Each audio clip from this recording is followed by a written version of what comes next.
All right, three, two, one.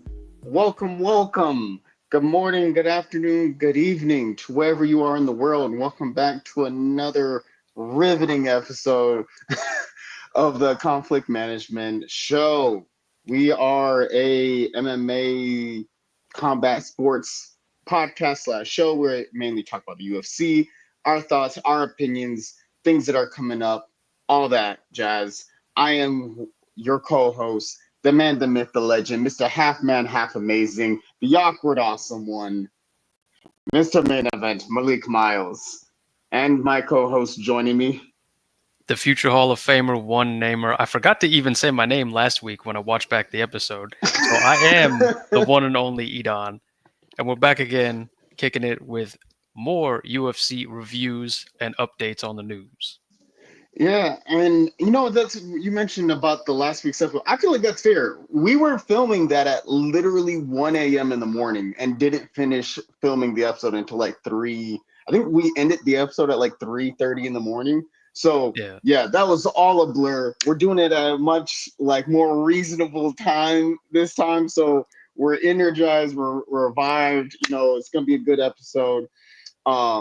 Question for you, my friend. Mhm. So we are having a lot of newcomers come into the sport, coming in, joining the UFC. We got Asakura Akai from Japan, coming from Ryzen.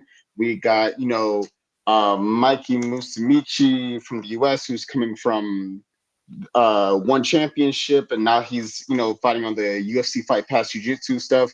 We got Shi Ming coming from China from the Road to UFC, which we'll talk about later. Duo Choi from Korea, who won his match by knockout in the Road to UFC, which will also be another later thing. But so with we got Kelly Harrison from the U.S. coming from the Olympic judo team, Wong Kong, you know what I mean, Tatsuro Taira, Natalia Silva from Brazil, Tatsuro Taira from Japan. A lot of these really like exciting contenders, prospects.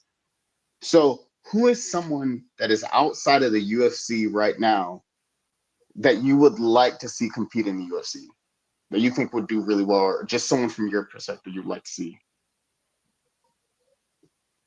I if would you want? say Okay. um, I'm gonna Google this just so I don't get his name wrong. Oh, Uh, okay. While you look that up, I can go first if you want me to. yes, please go first so that I don't mess up his name. Okay. Okay. So my choice would be Stamp Fairtex from One Championship. Mhm. She is the definition of amazing. Like, for anyone who doesn't know who she is the atom weight. Let me make sure I wrote this down. Atom weight kickboxing champion, the one championship atom weight kickboxing champion, that one championship atom weight MMA champion, and also the atom weight like Muay Thai champion. Uh, 86-17 kickboxing record, 11-2 MMA record, and 7 of those 11 wins have been by finish, whether it was a knockout, TKO, or submission, right? So she's already a warrior. She's dope, right? But I think the reason why she would do so well in the UFC and why I would enjoy it is her person. I think her personality is a 10 out of 10. She's funny.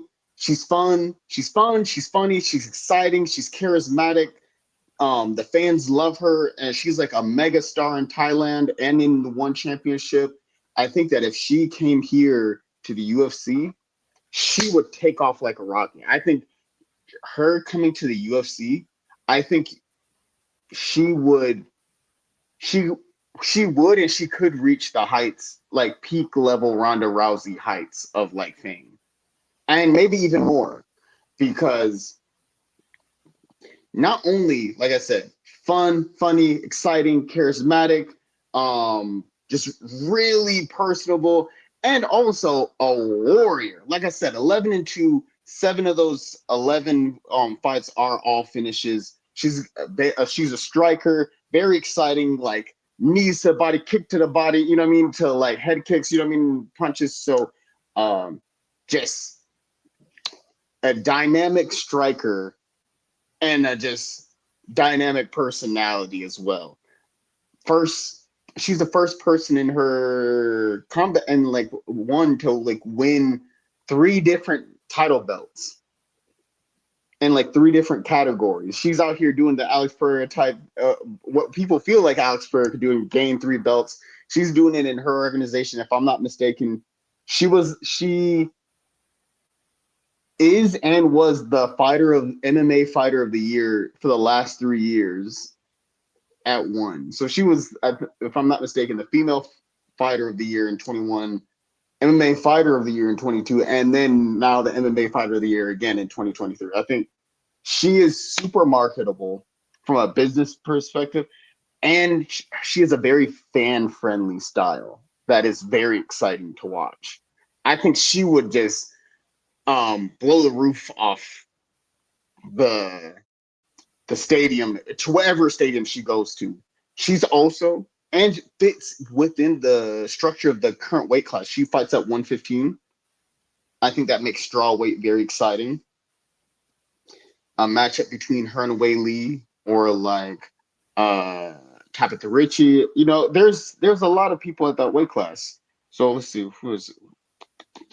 So you got Wei Lee, Tatiana Suarez, Yan Xiaonan, Verna Jandiroba, Jessica Andrade, Amanda Lemos, Mackenzie Dern, Yasmin Lucindo, Amanda Hibas, Marina Rodriguez, Tabitha Ricci, Lupe Godinez, Gillian Robertson, Angela Hill, Luana Pinheiro. I think you put Stamp Fairtex into that mix, makes for a very exciting strawweight. And I think that she could easily, easily make top three, top five. I think she would become champion. Honestly, if she came to the UFC and joined the strawweight division, as much as I like Lupe and as much as I like uh, Wei Lee, I think Stamp becomes champion at the strawweight, and I think that the top of strawweight would just be for as long as it could go. I think it would just be a mix between the top three, would just be Stamp, Loopy, and Wei Lee. Just take it, run in the division. Oh man, she's great.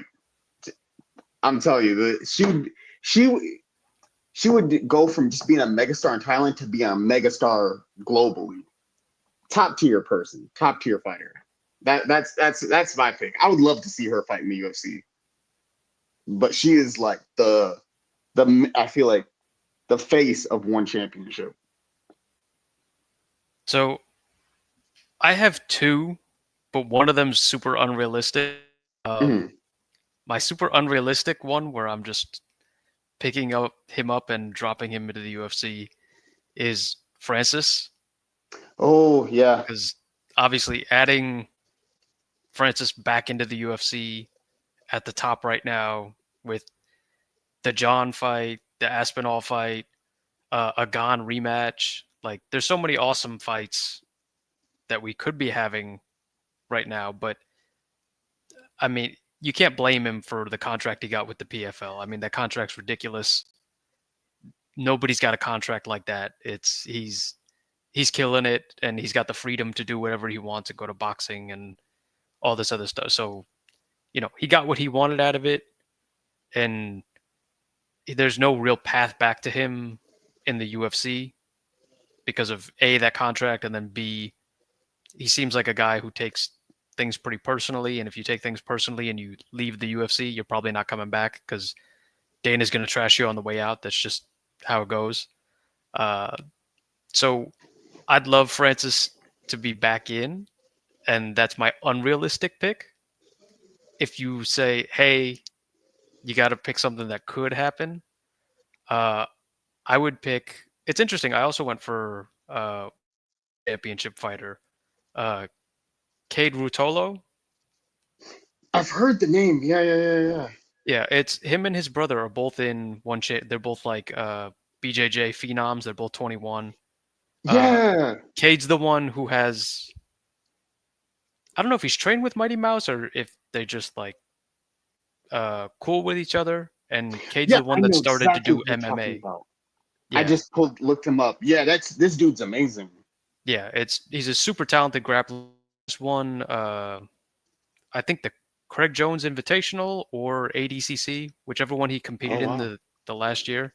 He won for his weight class, and he's the one champion right now for submission grappling. And he started to dip his toes into MMA, and he's already so skilled. He's 21. He's almost 6 feet tall. He weighs like 168. So, and from everything I've seen, he's got good personality. Seems really chill. Like if he got in front of American eyeballs, I think the American public would really take to him, and like he'd be a big face of wherever he was. Uh, so I think that's maybe more realistic. Although I also think that would probably take his relationship with one going sour or one's finances being not in a good place. Because if you're one, uh, the two fighters we named are the ones you really need to hold on to. Those are like your stars that bring you attention. And uh, in Cade's case, he goes out and competes and wins big, prestigious grappling tournaments, which he comes back and fights for your organization, brings you a prestige and a kind of legitimacy. So I don't know how realistic it is, but I'd love to see both of those. Yeah, I agree with you. I feel like my choice is fairly unrealistic as well because Yeah. I don't see a world where like we get to see Stamp fight in the UFC because she is like the Cody Rhodes of one championship. Like she is their main like flagship superstar. I feel like, in my opinion, I think that she is like their like main person outside of like Cade, who's like well known outside of just their fan base. You know what I mean? Like whether you're uh, just a person who's on the internet or a fight fan, you know, you've seen chances are you've seen her entrances. She has very like elaborate choreographed uh entrances with whole dance numbers and everything with the music, and then goes out there and puts on these like spectacular performances. Yeah, I think it would be unrealistic to see as well for Stamp, but I would really enjoy that because I was looking at this and thinking about while you were talking some fights that I think would be really like fun to Mhm. see like Stamp fight is like I would really like to see a Jessica Andrade versus Stamp Fairtex match. I feel like that striking match would be really exciting to see MMA wise too, because they both got power, they both got good striking, and I think it would be a good test for Stamp to be kind of like see where she kind of like falls in the rankings because you beat Jessica Andrade, hey, you're already showing that like I'm in the top. You know what I mean? Which I Mhm. think she would already be. I think a fight between Stamp Fairtex and Wei Lee would be really fun to watch as well, just from a striking perspective, MMA perspective. I think that would be really dope. Um, I would also like to see her fight Loopy. I think that would be really fun too. I think to see her fight Tatiana Suarez would be fun because then we get to see like the quintessential striker versus grappler. You know, Mhm. see how she does under pressure against a really good wrestler or like against Lupius, who's another really good wrestler. I think that would be good. Francis would be fun too because you get to see the like you said the Francis versus Cyril rematch, which I think Cyril would win. Um, that's just me. That's all feelings, no facts. Just me being a fan of Bongamin. Um, but I really do think he would. I think there's just not because I feel like no one expected Francis to wrestle in that match, and I want to see. Okay, now that there is like no like Uno reverse in La hand, right? Like Mhm. okay, now that we've seen okay, you can wrestle now. You're very well rounded. Okay, Cyril's super well rounded. How does it turn out now? Like y'all have had some time. You're coming back to it. What does it look like now? I think that Cyril striking is still would take the lead in it, but But that's neither here nor there. We'd have to see. I think seeing Francis versus Tom Aspinall would be fun. Seeing that, I guess, the matchup between Francis and John Jones, which everyone wants to see, that would be also another one good one to see. But yeah, I think Francis coming back to the UFC, I think is a bit more unrealistic than like Cade or a Stamp coming to the UFC. I think there's a better chance of Cade or a Stamp Fairtex coming to the UFC than like Francis coming back, just because of like a lot of tension, a lot of like on both sides. But I think yeah, those would be really cool to see. Oh, I I was also have one more thought about it. I can't what's up? remember like one that I think realistic, uh, just because of their relationship. Isn't one of the Nurmagomedovs? Isn't one of them in Bellator still? Yeah. Which, Um depending on, I still don't understand exactly. Like, I understand PFL owns Bellator, but I don't know if technically those guys are still Bellator fighters. So at some point, Bellator is not going to exist anymore, I would think. So I don't know how that's going to work with everyone that's under contract with Bellator. Like, is there a day where Bellator as a legal entity is going to be resolved, or do you just fight out your contract? Like, I don't know how that's all going to go. his name I found out looked him up. His name is Usman Nurmagomedov. Yeah. Uh I think I wonder for that too because I've been hearing recently there is actually a lot of like money troubles Mhm. that's going on right now where they've paid Francis the really big that like what $12 million contract, and it seems like from what I've heard from other fighters on what through their interviews or other news articles and whatnot that they are leaving or they might be trying to leave or they're stuck in the sense of where they paid all the money for Francis's contract, gave him the superstar contract, which is great for him. He's got the money, very happy for him. Uh, but then that fight card he was in, where he got that crazy knockout over that other guy, the other guy he was fighting. I guess that pay per view didn't do good numbers. It didn't do numbers, and it didn't do as much as they thought it would do. And they've had to cut either people or as far as like getting people together on fights. Some people want to fight, they can't get fights together because of finances of being like, oh, we can't afford this or that. Um, so I'm curious to see, like anything that's on the internet, you got to take everything with a grain of salt. But I'm Mhm. curious to see what happens with that. Like all the fighters, like the Patchy Mixes, Patchy Mix, all those Yeah. kind of guys. Like what happens with them? Because they're originally Bellator guys who just kind of like Well, especially the are ones who have, technically part of the PFL now. yeah, who have good records, like you were saying, Patchy Mix, Johnny Eblin, Yeah, and Usman. Like, yeah, these are all guys who are, if undefeated, like pretty much undefeated, like maybe have one loss, and they're champions of Bellator. And when Bellator did that head to head with PFL, which they did for no who can reason. guess what reason, like, and then Bellator won almost the whole night of the champ versus champ stuff. Like, surely at some point you would think they call like Vegas, whatever bookmaker, and say, hey, if we were going to put these fights on, can you tell us like what the odds would be? And then you would think like Vegas would say, yeah, I'll get right on it, and then I'll send you something in the morning. And then the next day, when Vegas sends you back like, hey, this is the lines I would have on all these fights, and then you see every single fight, you go line by line, is the Bellator guy's a favorite, the Bellator guy's a favorite, the Bellator guy's a favorite.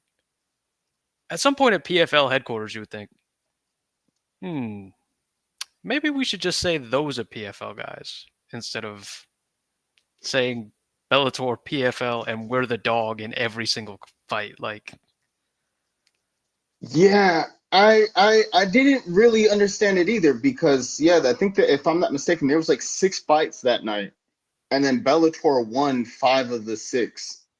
Yeah. But they were doing it as a competition, like, hey, we're now, I guess, absorbing Bellator into the PFL thing, but we're gonna make them separate. There's gonna be the Bellator side and the PFL side, and then I guess I'm assuming what the original idea was. I'm again me guessing was have the PFL dudes go against the Bellator dudes, and you hope that I guess from the PFL side they were hoping that their guys would beat the Bellator guys to say, hey, this really big name in combat sports. Hey, well, we're on the come up, and our guys beat these guys, so we're the A side of this new joint venture, Hmm. right? That's what I'm assuming, right? Like you want to show like because a lot of times back then people used to say UFC, Bellator, and then like and then PFL as far as from the US side. But like when you're looking at it, there's all the different fight organizations. You got your like Bellator is one of the bigger, well-known brands, right? Like people like Michael Chandler came from it. You had one of the big notable names is Michael Chandler. He's amazing, right? But I think it backfired where all of the Bellator guys end up beating all of the PFL guys, where now it seems like you're not even, but then becomes weird from a marketing standpoint because they're like, oh, we're like the second best MMA organization, where it's like, well, you're not even the best in your group. Like, Yeah. you like in this joint venture with you and Bellator now, how can you say you're the best, second best fight organization when you're not even like the best in your between you and the other fight organization underneath your umbrella? You know what I mean? But even if they were doing it on purpose as like a marketing angle, like this has been tried already with WCW and NWO. And the NWO gimmick, while it totally like revolutionized the industry and made one of the most popular things that's ever been attached to wrestling, not having a clear way to go with the storyline is ultimately what killed WCW and why they went away and WWE just absorbed them right back up. Like you can't have another company in your company that's better than your company and that everyone wants to be associated with, while the main thing is like the one everyone boos. Like it's Yeah, it's just gonna eat the thing, and then the Bellator brand already failed. Like if anything, you should swap everybody to where like everybody who you think stinks, you should kick them down to Bellator so that you can hype up your own brand and be like, no, they're PFL fighters. You gotta earn to be a PFL fighter. It's you yeah. gotta I think be that would the have. cream of the crop to be a PFL fighter. It's all the new guys come in as Bellator, and then if you achieve out of it, then you get to go be a PFL guy. Yeah, I think that would have been a better plan. Like in my opinion, right? When I originally heard the news, right? I get I When I originally heard the news that okay, PFL is acquiring Bellator, I was thinking, okay, cool. They're just gonna become either just Yeah. Bellator or they're going to uh change the name of the company and become a new MMA entity because you're getting all these super talented fighters from Bellator along with your current roster. Now maybe you're I don't know what the name would be, but like you're now new MMA company for lack of You're better the words, right? United Fighting League. Yeah, exactly. You are now UFL. Yeah. Like, thank you for the quick on the feet idea, right? So now you are UFL, right? Like United Fighting League, right? Mhm. And so now you get put both best of both worlds. But when I heard they were keeping them separate, similar to what you said, kind of like fighting your way to the big leagues, essentially. Like I thought they were gonna do like an NXT to the WWE type route, where it's like, okay, we're gonna keep Bellator, but this will be our developmental league, right? Like, Mhm. hey, you want to be a fighter? Okay, prove these are the proving grounds. Prove yourself on in this realm, right? If they keep the Bellator name, but like, hey, keep prove this is where you prove yourself. These are our developmental leagues. Da da da da da. Prove yourself, make a name for yourself, and then get promoted to the main roster, like to the UFL, and go from like you get to move up and kind of get to join Monday Night Raw or Friday Night SmackDown from the developmental leagues, right? So that's what I thought, kind of what I thought the plan was to kind of grow these fighters and kind of that. But when I heard that they were keeping them just separate, like, oh yeah, PFL will be its own thing, and then Bellator will be their own thing, and then they had them go head to head, and they lost pretty much every single match.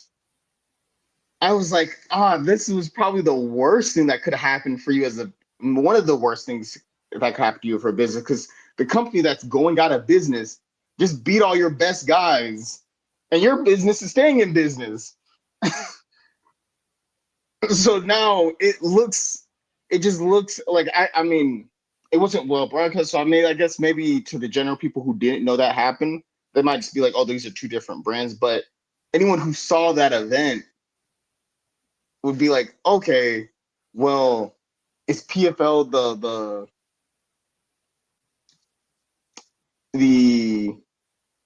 the fruit rings of this of the Fruit Loops? You know what I mean? Like, there's Fruit Loops, and then there's like the Great Value Fruit Rings. So it's like, which of the two are you? You know what I mean? Rather than just kind of combining them, uh, or just making it a developmental. Yeah, that's tough. I would like to see Patchy Mixon, like Usman and the others kind of move over. Like you saw Kayla Harrison, because we've seen Bellator people and PFL people come to the UFC and have success, like Michael Chandler, Kayla Harrison, and both of them are really big fan favorites.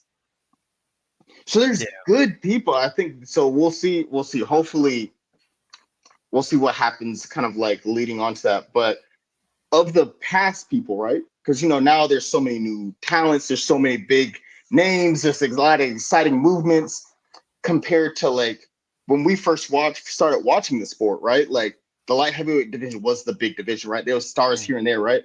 Who would you say are three people from the past, from any of the different eras, right?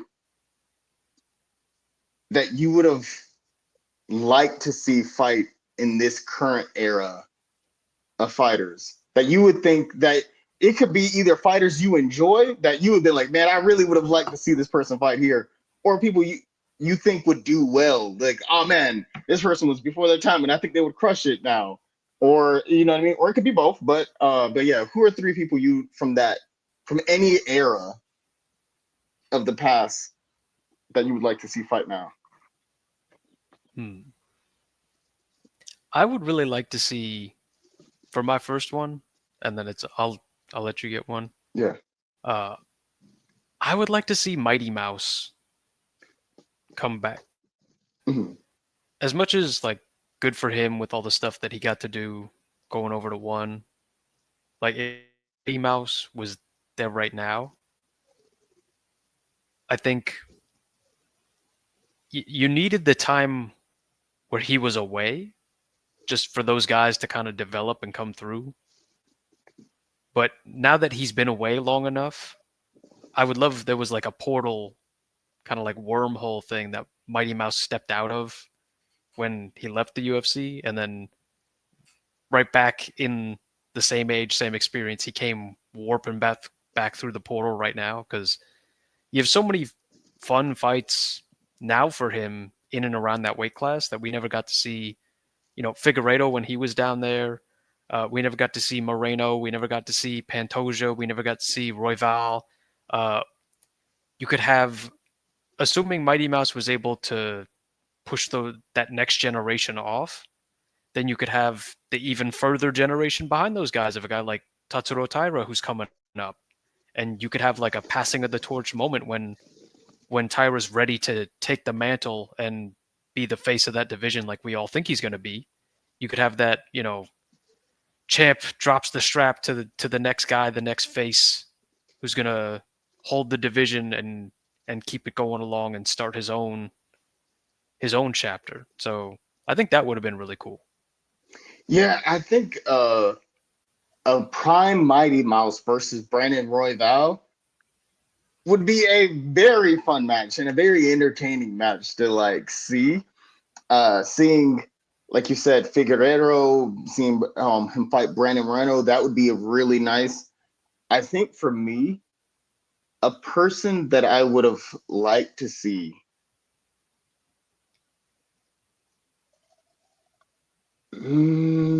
I think I would have been really fun to see is seeing like a prime Takanori Gomi fight in this current generation of fighters. Like I'm talking about when the Fireball Kid was like at his peak, the peak of his powers. Like prior to coming to the UFC, I think that would have been really cool to kind of see, like you said, matchup wise, seeing how the sport has evolved. Yeah, I think that would have been really cool to see. I think that would have been made for a lot of really entertaining, really cool, like striking matches. That I think that that would be my first one. Hmm.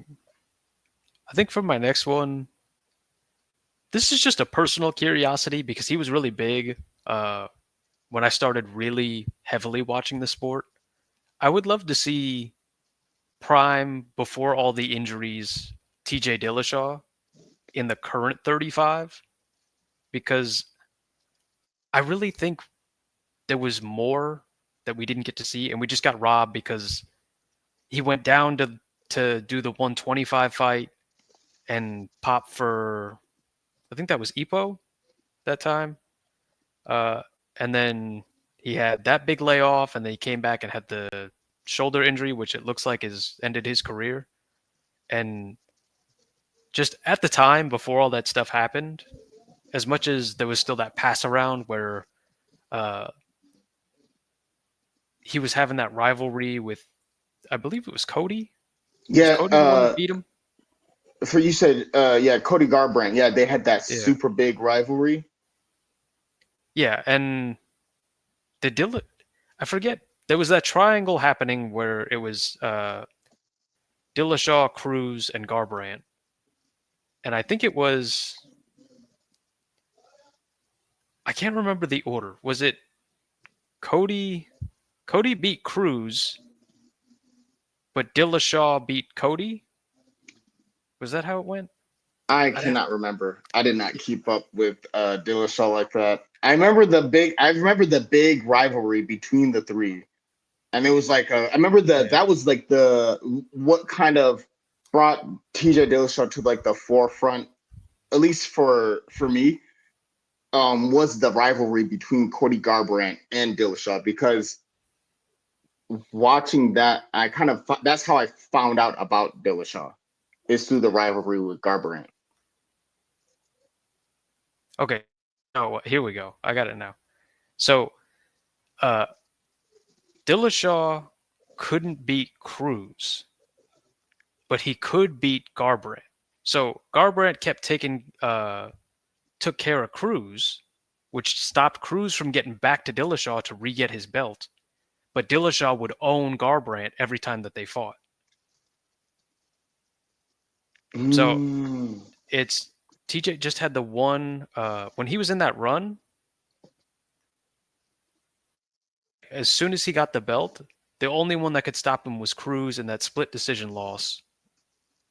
And then he went on a run again, recaptured it, uh, stopped Cody twice early, and then when he the whole thing fell apart as soon as he went down to fight Cejudo for that championship.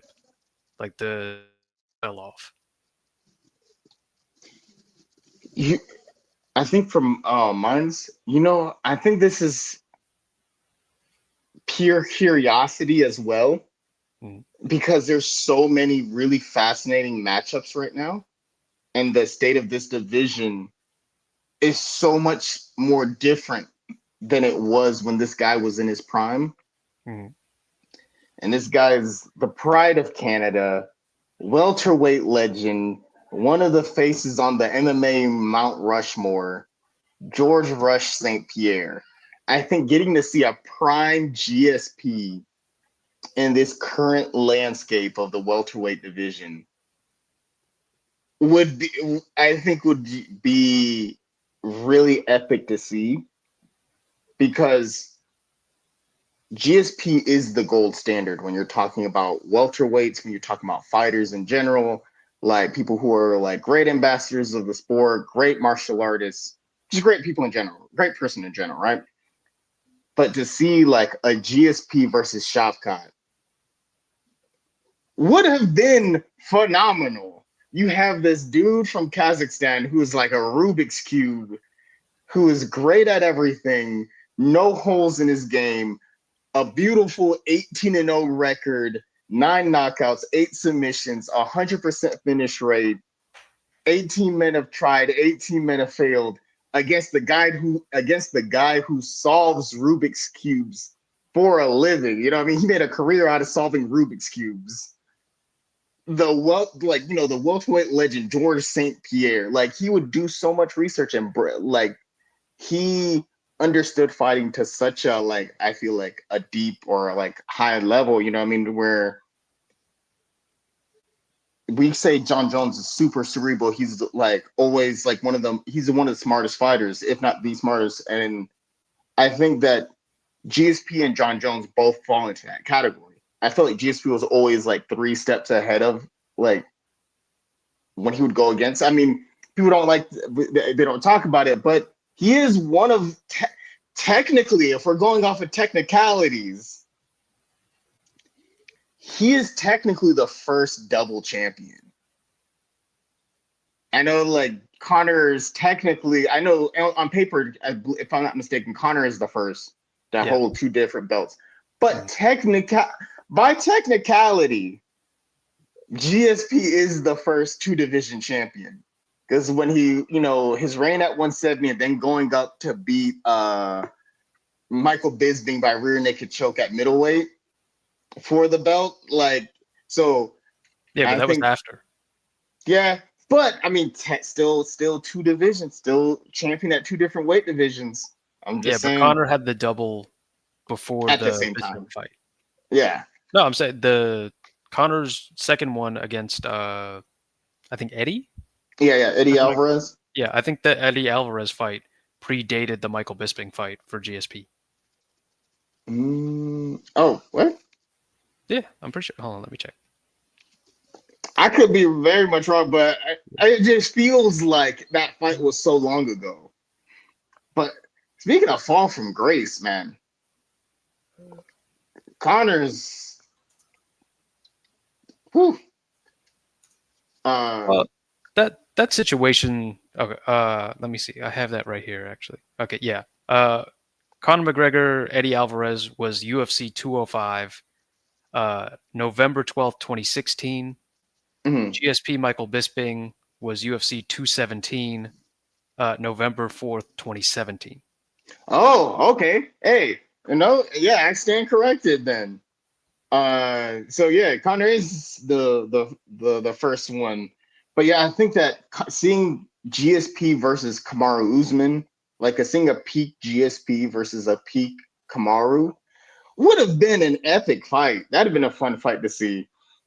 Seeing like a peak GSP versus like Leon right now, that would be fun.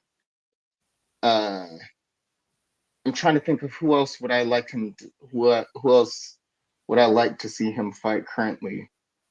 Because I think Vicente Luque, I think that would be cool, but I think he would definitely win that. But I just think, yeah, I think those three.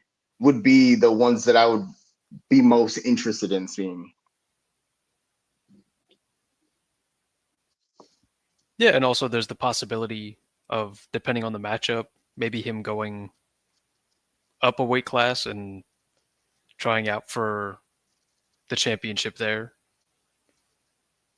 because he did that later in his career. But definitely some cool matchups. For my last one, for similar kind of reasons, I think that Anderson Silva in his prime would do a lot right now in his weight class, and the possibility of going up to 205, because at the time the UFC just didn't do that, even though people were asking for the Anderson versus John Jones fight. But I mean, now you look at it at weight, you have Izzy, you have Whitaker, you have Sean Strickland, you have Dricus Duplessis, you have Chimaev, and then beyond that, it's once you have those fights done, there's a bunch of guys up at 205 who are just strikers mainly. Like they're not heavy grappling guys who'd go, oh, those guys are too big for Anderson. Like a him versus Alex fight would be crazy So much fun. because it's Alex usually, if it's neutral, he's the one who's like coming forward a little bit and like landing shots, but against Anderson, he froze so many guys because you don't want to come forward because Anderson's looking to counter. So you don't want to give him anything, but at the same time, I don't think Alex is scared of anyone, so he'd probably just go through it. But Anderson was in his prime really tricky with that, even with bigger guys. So I think that would be a really fun and interesting matchup where in his prime could Alex land the shot on Anderson? Could he find him? Because Anderson's movement was so slick and his understanding of uh, angles and where to be and how to get out of danger and how to sometimes stay in danger and like work his way through it with head movement. Like that'd be a banger fight.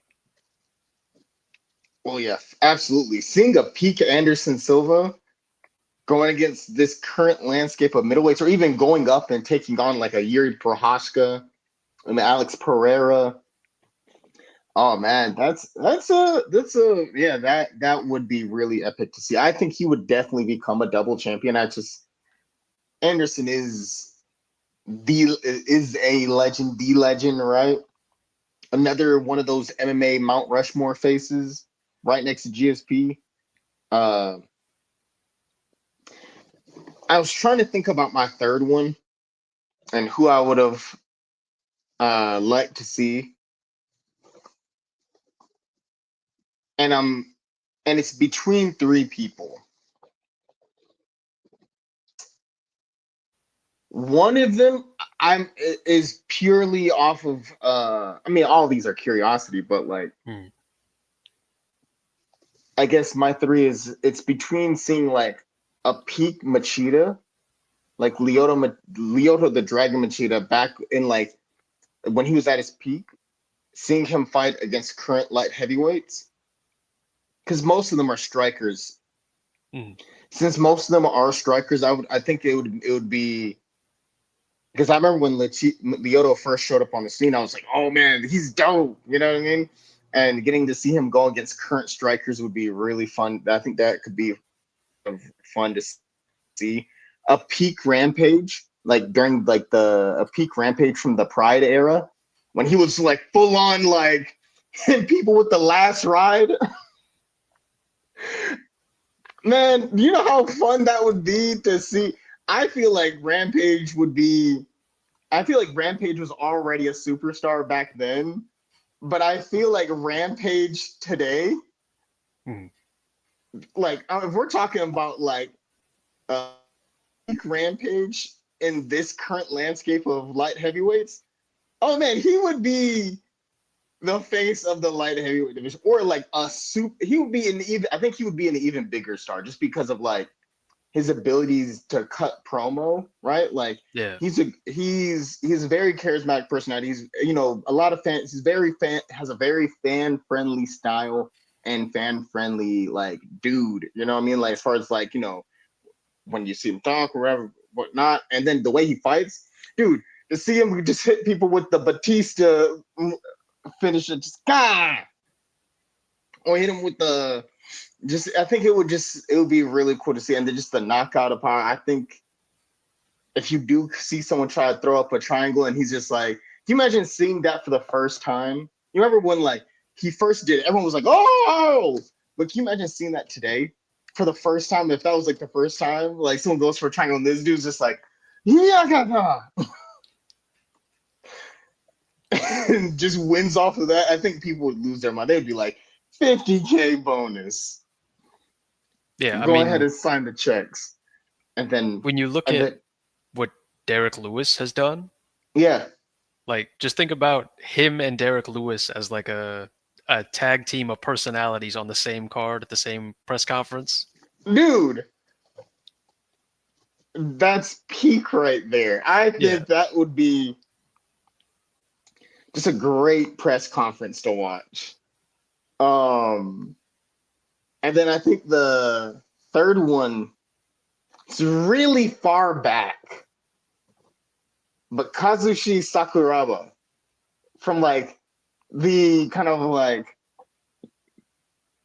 pioneer wing, the olden days during the Gracies and all that time.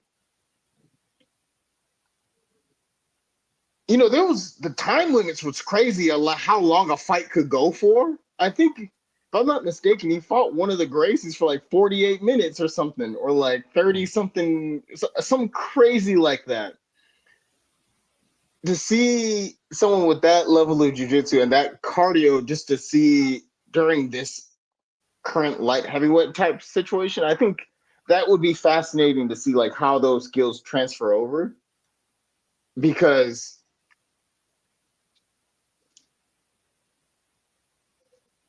I don't see just how heavyweights laid out right now. I could see him be, it's just like a lot of them aren't like submission guys, hmm. you know? So Yeah, it could play out in his favor. And I think he would have enough cardio to outlast based on that time period, right? Like, and I think that's the interesting one when you take people from so far long ago and kind of just trying to place them in current modern time. And you would imagine he'd get modern training too. So I wonder if he would be. I feel like he could be towards the top of the division if, yeah, because you'd have us you the because would you consider Tom Aspinall a striker, a grappler, or what would you hmm. consider him? Because I know Cyril's a striker, and I mean they're all MMA fighters and MMA artists, but which one do you feel like Gaethje is a wrestler, but he's a striker? I feel Right. like he's for all intents and purposes.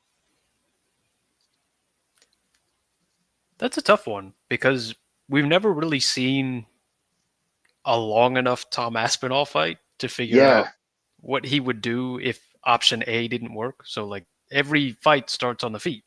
So we get to see some of that, and then we never get to see if things were going bad, would Tom Aspinall shoot a takedown? We don't really know because things haven't really gone that bad.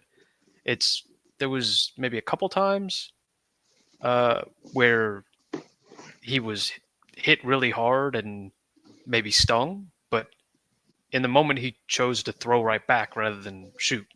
So it's tough to say. I guess you would call him more of a striker, even though he has a grappling background and is definitely someone who would be a hybrid. But almost all the things that you've seen from him over the last about 5 fights, because he had some submissions early in the UFC, but his major work of his big run that he's on right now is just with the hands. and got crazy heavy hands. Yeah. And because that's I agree with you because he has that whole thing of he's been teaching jujitsu since he was like 16.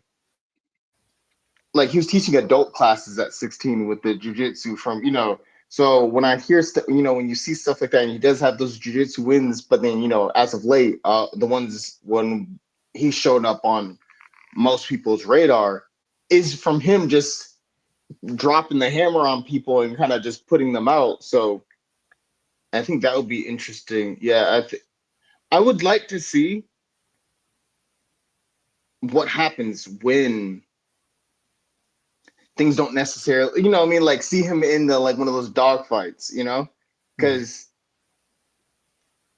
we've seen Cyril like in a dog fight, when he had his fight with Tai Tuivasa where his back was against the wall, and that dude showed that he was a DAWGS, DAWG, big dog,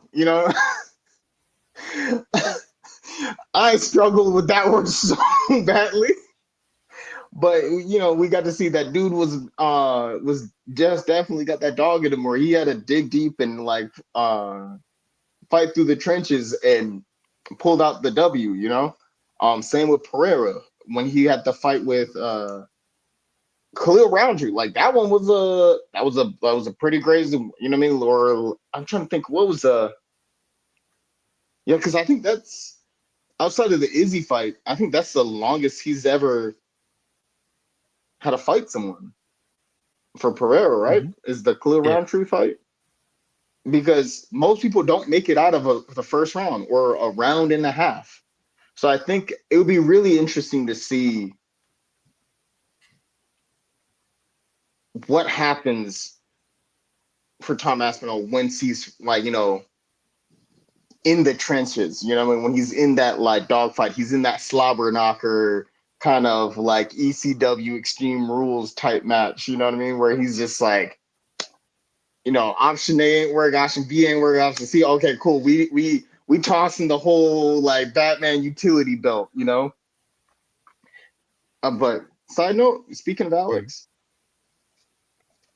I think Alex is the face of our sport right now.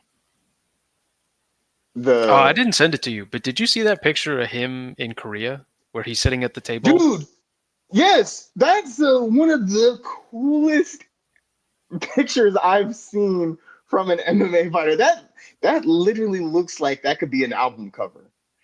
Yeah. You know I what I mean, mean? he Like that looks like a looks straight like up like mafia organized crime boss who's like sitting there dude, having his lunch. yeah, and he got the two dudes just standing there. Yeah. Literally, if you'd have wrote like that could be a movie poster. If you'd have wrote like blah blah blah blah name title in the big white print in bold, you'd be like, oh, that's a really cool movie poster. Make that as a music album cover. You could make that as a bunch of things. That was a very like Alex is a real life tough guy, but he's also a real life cool guy. You know what I mean? Like that was really epic to see. But the reason I say he's like you said, that really cool picture in Korea, I really think Alex is the face of our sport right now. Like he did you see the reception he got in Korea? I didn't see In the South video, Korea? but I've heard and I saw him kick that one dude who keeps being the guy that gets kicked for some reason. I don't know what that dude's problem is. Yeah. No, so Alex shows up in Korea, right? In South Korea. He shows up in South Korea and he comes through whatever I think comes through the airport, like where the like arrival is on. And people are going crazy for him. Like there's just a crowd of people in the airport just going Shama, Shama, Shama, Shama. Like they're like people are like they got signs with him and Polino. They're like people are sitting there just with their phones on, giving this man like a hero's welcome, as if like when like you win the like when a person comes from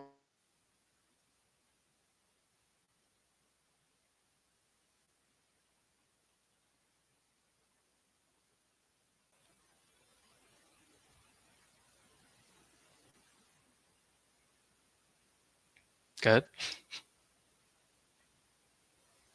Oh, you gotta be kidding me. Come on, man. And we're back.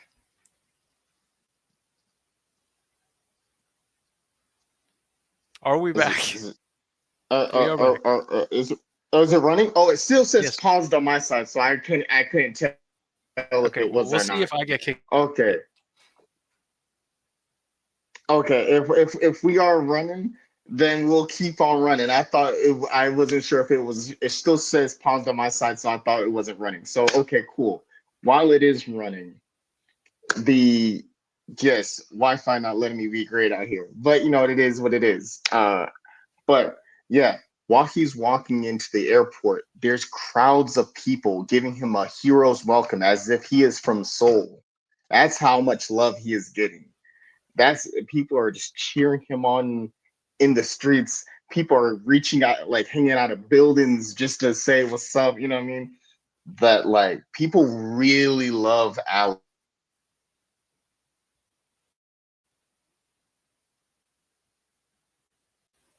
Yes. All right. Yes. He's got it again. He got a hero's welcome. He is well beloved. Alex is loved all across the world, like globally.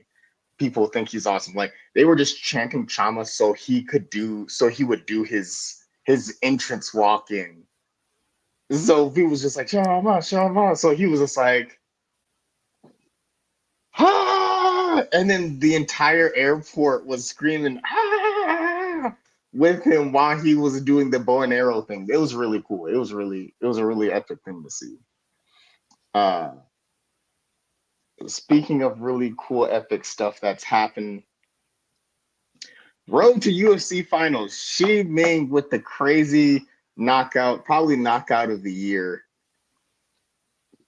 Well, Plot twist. Go ahead. I mean, I know people are saying that. It's definitely like a good nomination for sure. But this year we can't forget was UFC 300 and was Justin Gaethje Max Holloway. Yeah, you know that's fair. That's fair. That's fair. I feel that like it is definitely like super recency bias because that kick came out of nowhere in the third Yeah. round, and the size difference was pretty big too. Because she's fairly small, and then also um, to be a 115, to be a straw weight with that kind of power is pretty crazy. Uh, she was just like hit him with the and just kind of dropped her, out of nowhere. But it, plot twist to it is that she's also a registered doctor on top of being a really good fighter. So I think that's pretty cool that like she is a full time doctor who does her doctor stuff during the day and then trains during the nighttime. What was your thoughts before because I could go on for about this. Yeah, I mean it was super impressive. Uh like you said, it was a little bit of a comeback. She was an underdog going into the fight. It looked like based off strike count and control and all that, it looked like she was on her way to losing a decision, and then kind of come back with the Rose Namajunas high kick for the KO like that. But what really put the exclamation point on it was just the reaction from her opponent. Like when Shao Kahn went like stiff, like real like feet higher than her heart, like like looked like she was doing 6-inch killers out there with her head back, like lying prone and like the hands all rigid and stuff. So It she was was tough to stiff watch. and was for a while there, and then got carried out on the board with the neck stabilizer. and all that. So, and I think the UFC said on broadcast that she's, gonna make a recovery. She's in the hospital. She's all right. But still, that was like shades Yeah, of it was tough to Uriah watch for Hall. sure. Yeah. Yeah, shades of Uriah Hall on the Ultimate Fighter when he hit that nasty all timer viral YouTube head kick for the finish him Mortal Kombat move. Mhm.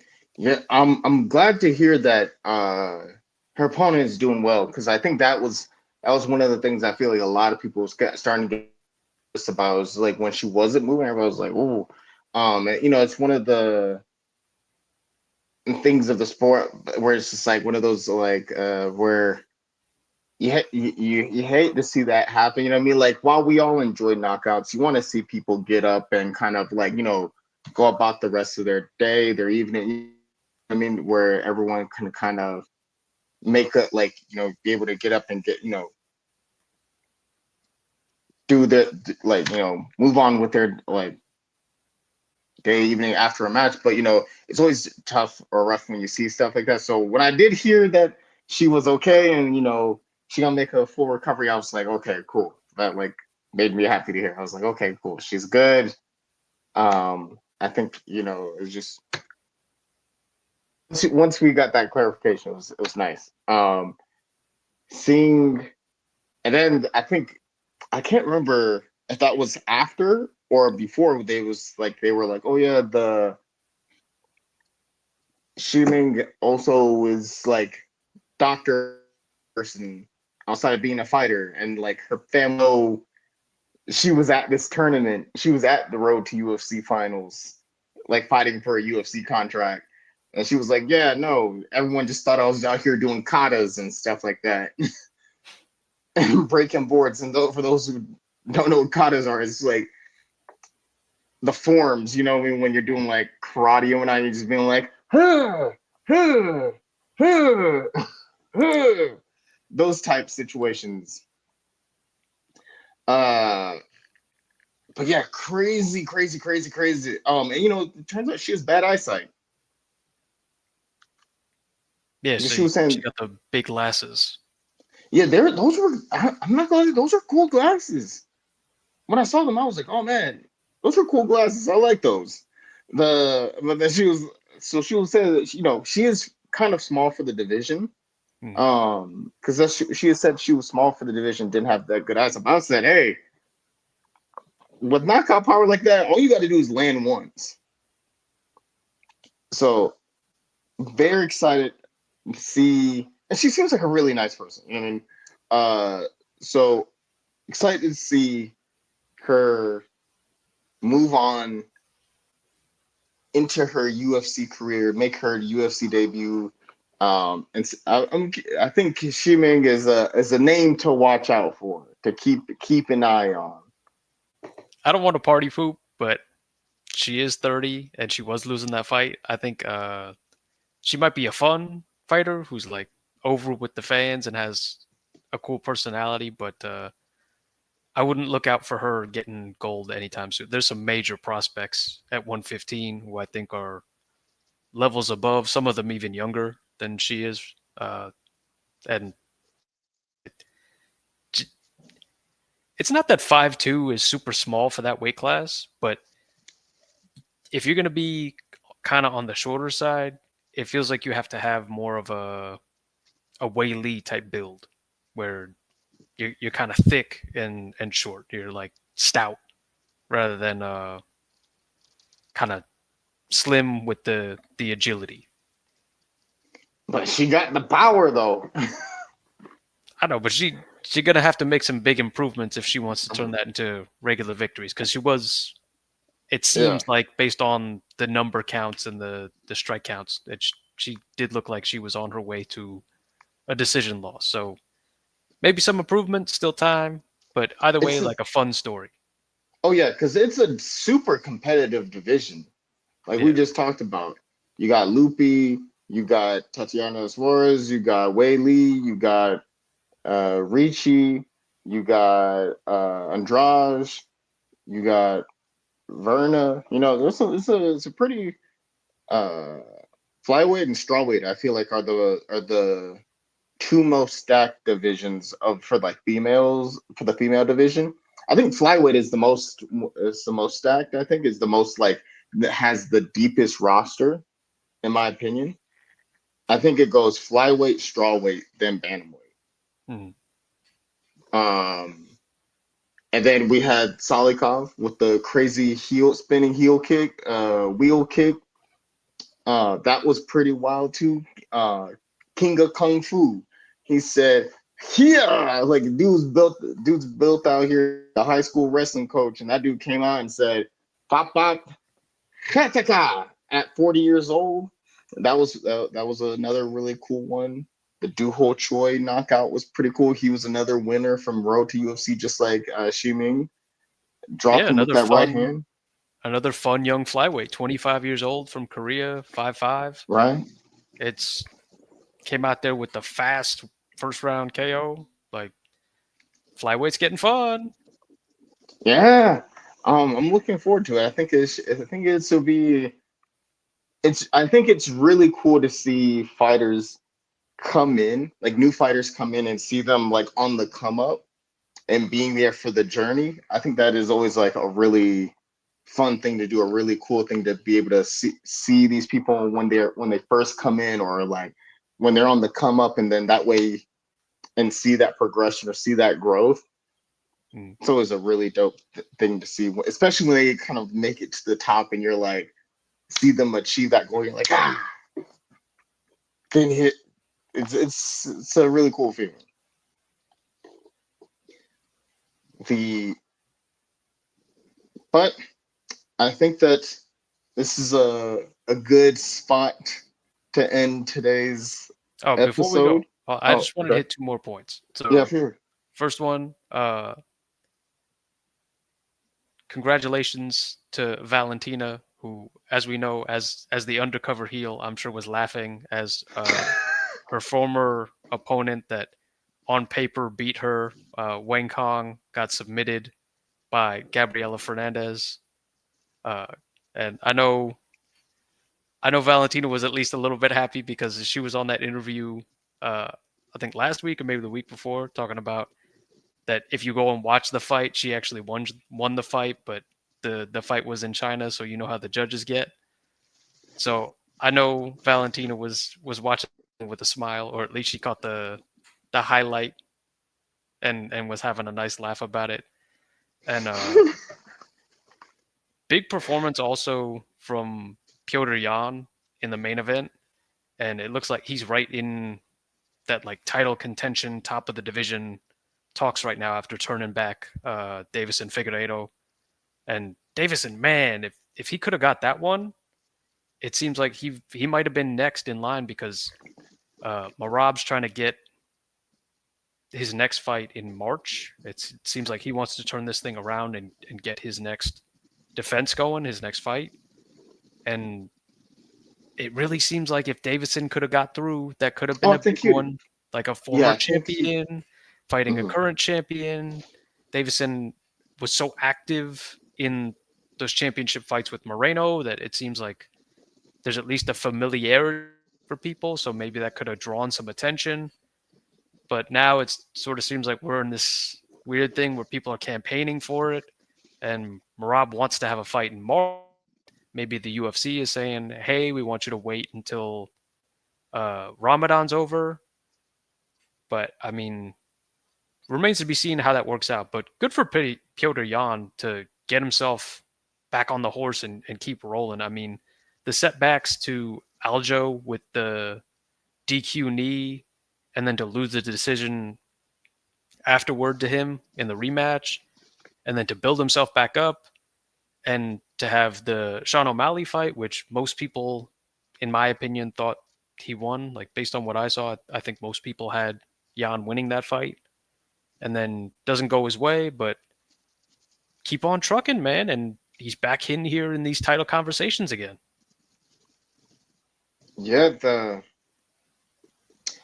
the Wang Kong fight. I think that she was, if I remember it correctly, uh, I think she was winning that fight. Because she was like a heavy favorite. I think she was like what, like minus 1,500 or something like that, or something Yes. crazy. So ESPN is saying that the pre-fight odds had her minus 1,700. Yeah, like, and she came in there. That first fight was phenomenal. Her last fight was phenomenal. Phenomenal performance. I think if I remember correctly, it was again super late at night. Um,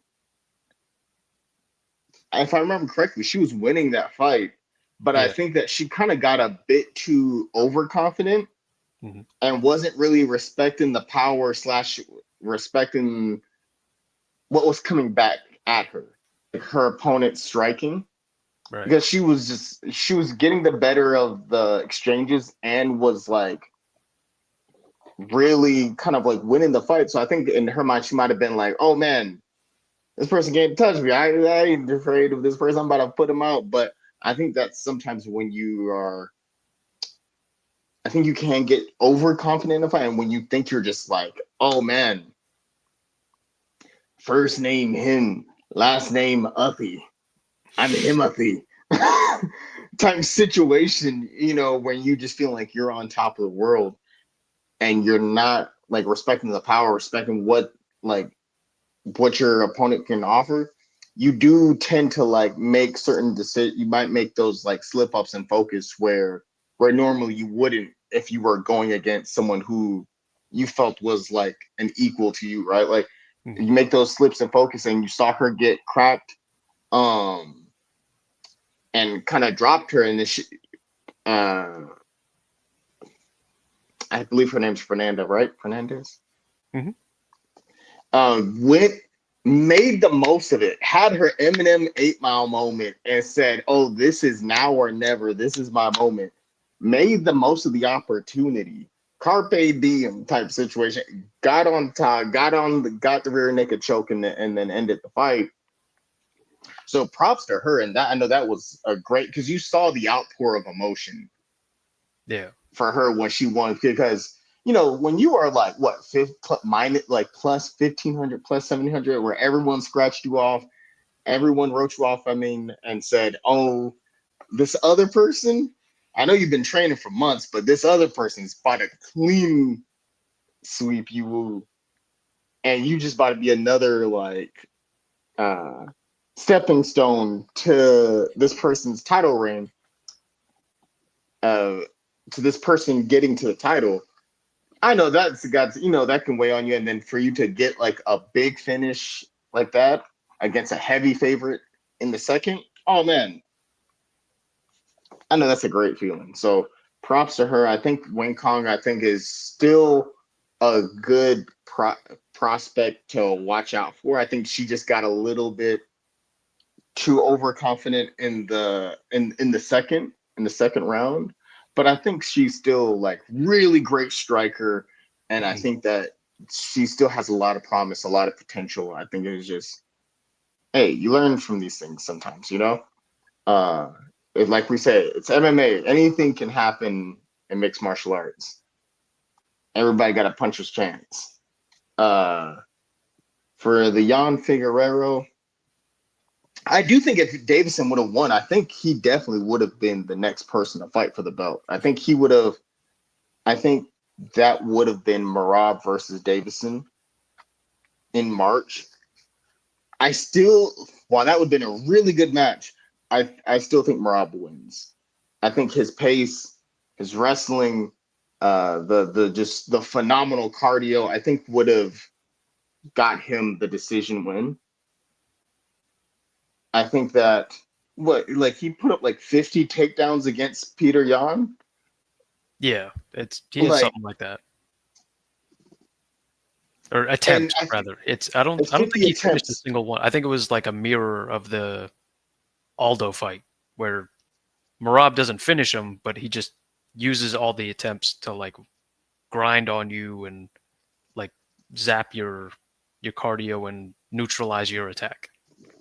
Because even 50 attempts is insane.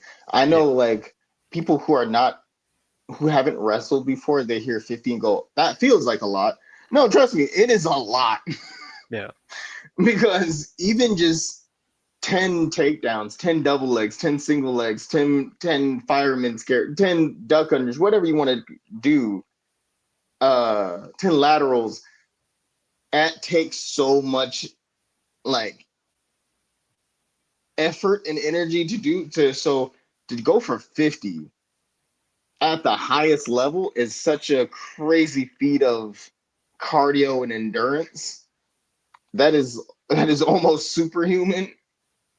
Uh, yeah, I think that's Marab's biggest weapon, biggest key to victory is that like for him, he doesn't even really need to finish the takedown. It's just that he's just gonna keep pushing this pace on you that is almost unreal. Because what's gonna happen is he's gonna go for that blast double, he's gonna go for that double, he's gonna go for that single, whatever he's gonna go for.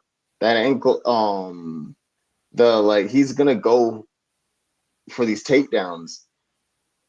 And then if he doesn't get it, he's just gonna like reset and then shoot again.